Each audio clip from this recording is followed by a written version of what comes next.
உலக புகழ் வாய்ந்த பூரி ரத யாத்திரை 9 நாட்கள் நடைபெறும். பூரி கோவிலிலிருந்து 3 கிலோமீட்டர் தள்ளி இருக்கும் குந்திச்சா தேவி கோவிலிலே போய் அவர்கள் ஒரு வாரம் தங்கியிருப்பார்கள். ஜெகநாதர், பலராமர் அண்ட் சுபத்ரா.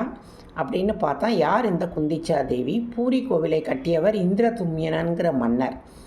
அவருடைய மனைவி தான் இந்த மகாராணி குந்திச்சா தேவி. கோவிலை கட்டி முடித்தோடனே ஜெகநாதர் உனக்கு என்ன வரம் வேண்டும்னு இந்திரதும்யனா கேட்குறார்.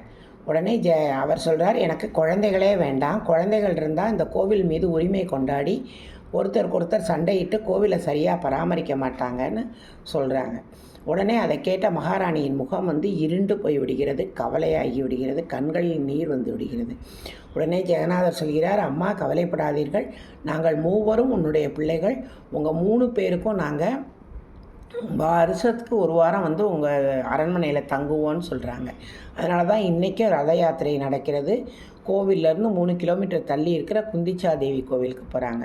இந்த இந்திரதும்யனுக்கும் குந்திச்சா தேவிக்கும் ஜெகநாதர் வருடம் திதி கொடுக்குறாருங்கிறது சிறப்பு.